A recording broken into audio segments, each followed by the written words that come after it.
தெரியுமா? எதை பத்தி நடந்ததுமா?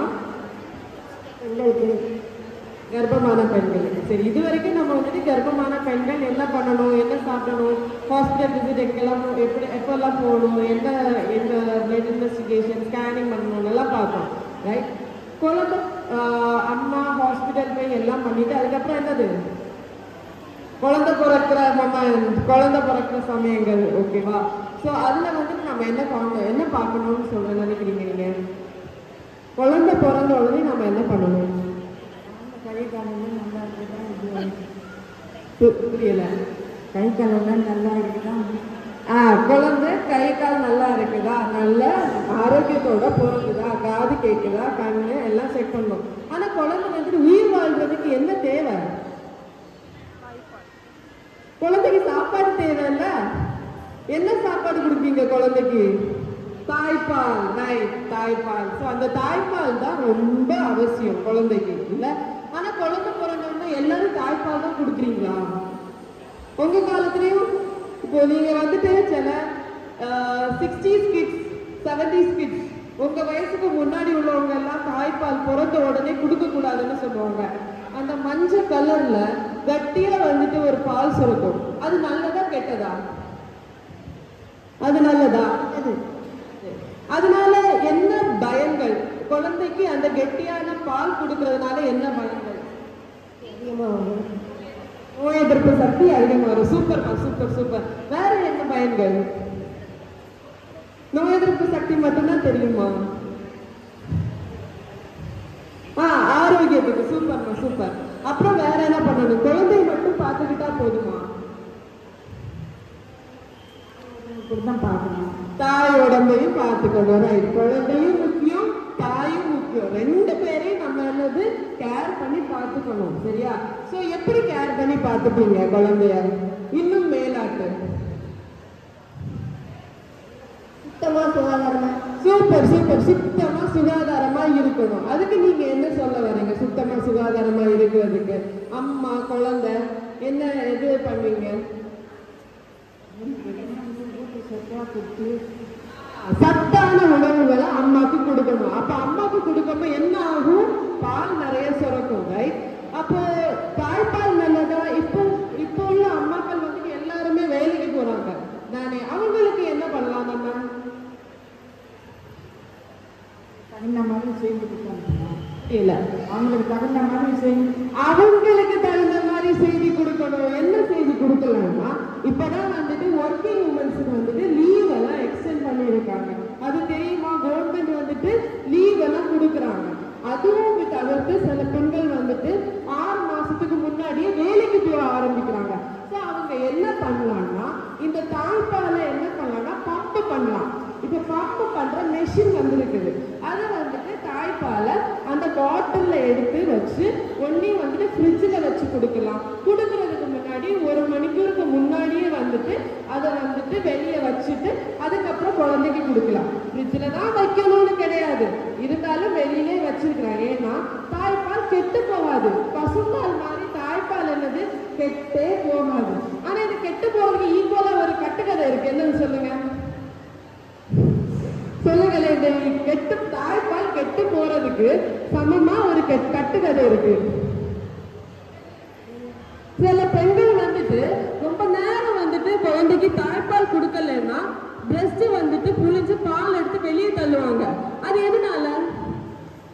பாப்பா குடிக்கல, அதனால பால் வலிக்கண்டு விட்டுருவாங்க. அது கறந்து விடுவாங்க. எதனால கறந்து விடுறாங்க? பால் கெட்டு போகுது, புளிச்ச பால் புளிச்ச பால். ஆனா நமக்கு உடம்புக்குள்ளாடிதான் அந்த பால் இருக்கு. சரியா? அந்த பால் எப்படி கெட்டு போகும்? கெட்டு போகாதுல்ல. அதை யாருக்கும் யோசிக்க மாட்டாங்க. நிறைய குழந்தைகள் தாய்ப்பால் கிடைக்காம ரொம்ப அவஸ்தைப்படுறாங்க. ஆனா தாய்ப்பால் சுரக்கிற நிறைய அம்மாக்கள் இந்த மாதிரி புளிஞ்சு அதை எடுத்து வெளியே கறந்து வெளியே விடுறாங்க. அது தப்பான செயல். அது எப்பவுமே பண்ணக்கூடாது. சரியா? இன்னொன்னு, குழந்தைக்கு விஷயம்னு வரப்போ நிறைய பேர் குழந்தை பிறந்த உடனே நாட்டு மருந்து கொடுப்பாங்க.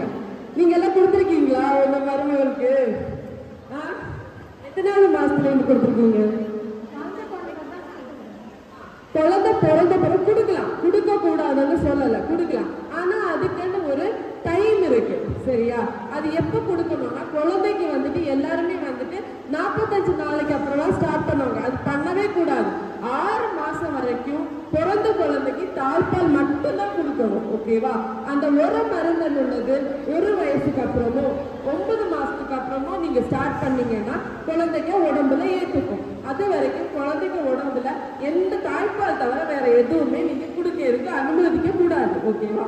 இன்னொரு விஷயம் என்னன்னா கழுதப்பால். கழுதப்பால் எதுக்கு அது கொடுப்பீங்க? சொன்னது கொடுப்பாங்க.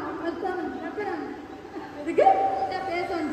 பேசணும். வாய்ஸ் ப்ரொடியூஸ் ஆகும். கழுதப்பால் எதுக்கு கொடுப்பாங்கன்னா பேபிக்கு வந்துட்டு நல்ல வாய்ஸ் ப்ரொடியூஸ் ஆகணும்னு கொடுப்பாங்க. அது ஃபியூச்சர்ல அதுவும் ஒரு கட்டுக்கதை தான். அது எதுவுமே கிடையாது. சில அம்மாக்களும் பாட்டிமார்களும் என்ன சொல்றாங்கன்னா கழுதப்பால் கொடுத்தா இம்யூனிட்டி பவர், நோய் எதிர்ப்பு சக்தி வந்துட்டு கூடுதலா வரும்னு சொல்லுவாங்க. அது வந்துட்டு எவ்வளவு எம்எல் கொடுப்பாங்க? ஒரு பாலடை தான் கொடுப்பாங்க. அதுல எந்தங்க வரப்போகுது நமக்கு நோய் எதிர்ப்பு சக்தி? அந்த ஒரு சின்ன அமௌண்ட் ஆஃப் மில்க்ல கழுதப்பால்ல எங்க வாய்ஸ் ப்ரொடியூஸ் ஆகுது? இது எல்லாமே கட்டுக்கதை, தேவையில்லை. கழுதப்பால் கழுதைக்குள்ள குட்டிகளுக்கு தான், பசும்பால் பசுவோட குட்டிக்கு தான், தாய்ப்பால் தாயோட குட்டிக்கு தான். சரியா? அப்புறமா வந்துட்டு சுகர் வாட்டர், சர்க்கரை தண்ணி குடுப்பீங்களா? கொடுப்பீங்க சக்கரை தண்ணி தட்டு நாக்கு எதுக்கு? அது நாக்கு தட்டு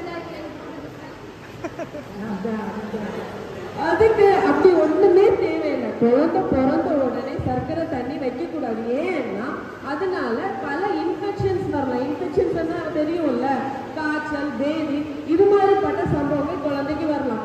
ஏன்னா தாய்ப்பாலை விட சுத்தமான ஒரு விஷயம் குழந்தைக்கு கிடையாது. ஸோ இந்த சர்க்கரை தண்ணியெல்லாம் நான் விசாரிச்சு பார்த்ததில்ல. சர்க்கரை தண்ணி எதுக்கு வைக்கிறாங்கன்னா குழந்தைக்கு குடலை சுத்திகரிக்கிறதுக்காக, குழந்தைக்கு சிறுகுடலையும் பெருகுடலையும் சுத்திகரிக்கிறதுக்கு சிலவங்க கொடுப்பாங்க. அதெல்லாம் ரொம்ப தவறான செயல். எந்த ஒரு செயலையுமே தாய்ப்பால் கொடுக்கிற தவிர ஒரு அம்மா வந்துட்டு குழந்தைக்கு எதையுமே ஊட்டக்கூடாது, எதையுமே கொடுக்கக்கூடாது. லிக்யூட் ஆட்டி எதையுமே கொடுக்கக்கூடாது.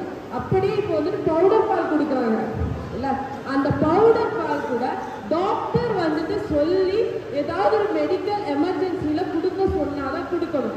இல்லைன்னா அந்த அம்மா வந்துட்டு தாய்ப்பால் எவ்வளவு டைம் கொடுக்குறாங்களோ அவ்வளவுக்கு அவ்வளவுதான் பால் நல்லா சுரக்கும், குழந்தையும் ஆரோக்கியமா இருக்கும். நீங்க ஏதாவது சொல்ல விரும்புறீங்களாமா? தாய்ப்பால் தான் விடும். ஆனா உங்க காலத்துல என்ன பண்ணாங்க? உங்க காலத்துல இதே பால் தான் விடும். ஆனா இந்த உர மருந்தெல்லாம் என்ன பண்ணுவீங்க? உர மருந்துக்கெல்லாம் ஆனா அதெல்லாம் இப்பவே கொடுக்கலாம்னு நீங்க நினைக்கிறீங்களா? பிறந்த உடனே கொடுக்கவே கூடாது. அதுதான் சொல்றேன். இந்த நாட்டு மருந்து உள்ளது 9 மாசத்துக்கு மேலதான் கொடுக்கணும் குழந்தைக்கு. 6 மாசம் வரைக்கும் கொடுக்கவே கூடாது. ஏன் இந்த ஒரு மருந்து நான் கொடுக்க கூடாதுன்னு சொல்றேன்னா குழந்தைங்களுக்கு அலர்ஜி உண்டாக்கும். பேதி, காய்ச்சல், இந்த மாதிரி வந்து குழந்தை வந்துட்டு ஹாஸ்பிட்டல் அட்மிட் பண்றதுக்குள்ள நிலைமை வரும். அப்போ வந்துட்டு பேபிக்கு உடல்நலம் குறைஞ்சா பாப்பாக்கு உடல்நலம் நிலைமை சரியில்லைன்னா சரியாகி வர்றது கஷ்டம் இல்ல. சும்மா மாத்திரை மருந்துல வந்துட்டு அது வந்துட்டு போயிடுது. அதனாலதான் உர மருந்து, நாட்டு மருந்து எதுவுமே கொடுக்க கூடாது. சரியா? கார மருந்து ஊற்றக்கூடாது. எதுவுமே கொடுக்க கூடாது. தாய்ப்பால் தவிர 6 மாசம் தாய்ப்பால் மட்டும்தான் கொடுக்கணும். எதுவுமே கொடுக்க கூடாது. சரியா? எல்லாருக்குமே சொல்லுங்க. சரியா? உங்க மருமகளுக்கு, அக்கா, தங்கச்சியோட பிள்ளைங்களுக்கு எல்லாருக்குமே சொல்றீங்க தாய்ப்பால் மட்டும் 6 மாசம் கொடுக்கணும். Okay, ton. 6 மாசத்துக்கு அப்புறம் நீங்க என்ன பண்ணீங்க? அதான் சாம்பார் சாதம் எல்லாம் ஸ்டார்ட் பண்ணுங்க. சரியா? சரிங்க, நன்றி, தேங்க்யூ. ஸோ எல்லாருமே வந்துட்டு பிரஸ்ட் ஃபீடிங்கை மதர்ஸுக்கு என்கரேஜ் பண்ணுங்க, சப்போர்ட் பண்ணுங்க. அதே மாதிரி பிரஸ்ட் ஃபீடிங்க்கு அப்புறம் வந்துட்டு குழந்தை பிறந்த உடனே தடுப்பூசி போடுறதே எல்லாருமே வந்துட்டு பக்கத்தில் இருக்க மதர்ஸுக்கு என்கரேஜ் பண்ணணும். 2 வயசு வரைக்கும் தடுப்பூசி மஸ்டா குழந்தைக்கு போட்டிருக்கணும். பிறந்த உடனேயும் அந்த குழந்தைக்கு வந்துட்டு போட்டிருக்கணும். இவ்வளோதான் விஷயம். ஸோ ப்ளீஸ் எல்லாரும் வந்துட்டு மதர்ஸுக்கு, பிரஸ்ட் ஃபீடிங் மதர்ஸுக்கு சப்போர்ட் பண்ணுங்க. தேங்க்யூ.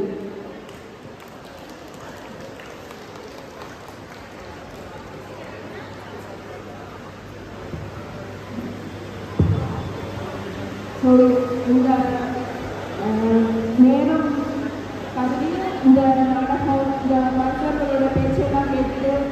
நீங்கள் இருக்கிறதுக்கு எல்லாருக்கும் என்னுடைய